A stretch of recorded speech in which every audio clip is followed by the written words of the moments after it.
ফ্লোরিডার ন্যাপলস থেকে সবাইকে বিজয়ের শুভেচ্ছা। একই সাথে একটি গুরুত্বপূর্ণ ইনফরমেশন আজকে আপনাদের সাথে শেয়ার করার জন্য এসেছি। সেটি হচ্ছে বিজয়ের এই আনন্দ যাতে কিছুতেই ম্লান না হয়ে যায়, সেটা আমাদেরকে অবশ্যই স্মরণে রাখতে হবে।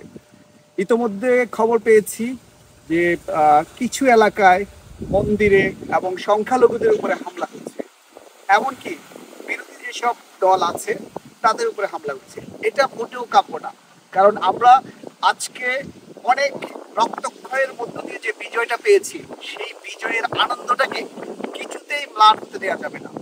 আজকে বাংলাদেশ ছাত্র এবং জনতা তাদের উপর তাদের যে ত্যাগ, সেই ত্যাগ তিতিক্ষার বিনিময়ে দীর্ঘ 16 থেকে 17 বছর পর এই স্বাধীনতা অর্জন করেছে।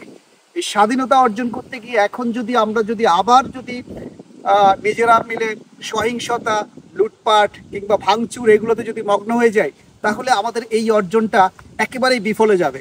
সে কারণে আমি সবার কাছে অনুরোধ করব, বিশেষ করে আমাদের যারা ছাত্র সমাজ, যারা এই আন্দোলনের নেতৃত্ব দিয়েছে, তাদের উচিত হবে অবশ্যই তারা এই বিষয়ে একটা ভূমিকা রাখবে এবং এই আন্দোলনের সাথে সম্পৃক্ত হয়ে এখন যে থার্ড পার্টি যারা সুবিধা নিতে যাচ্ছে বা চাচ্ছে, যারা হামলা, ভাঙচুর, লুটপাট এবং সংখ্যালঘুদের উপর নির্যাতন করে যারা চাচ্ছে একটা ভিন্ন একটা কিছু তৈরি করতে, যেমন সরাসরি যদি বলা যায় যে তারা চাচ্ছে যে একটা অরাজক পরিস্থিতি সৃষ্টি করে দেশের মধ্যে যাতে সেনা শাসন চলে আসে, সেরকম একটা ক্ষেত্র তারা তৈরি করতে চাচ্ছে।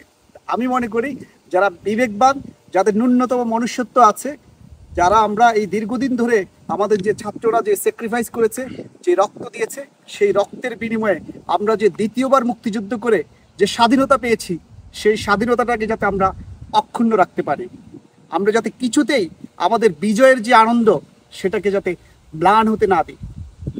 সবাই সংখ্যালঘুদের উপর খেয়াল রাখবেন যাতে তাদের উপরে কোনো নির্যাতন, নিপীড়ন না হয়। প্রয়োজনে তাদের বাড়িঘর বা উপাসনালয় এগুলো আপনারা পাহারা দেবেন। এটাই ছিল মেসেজ।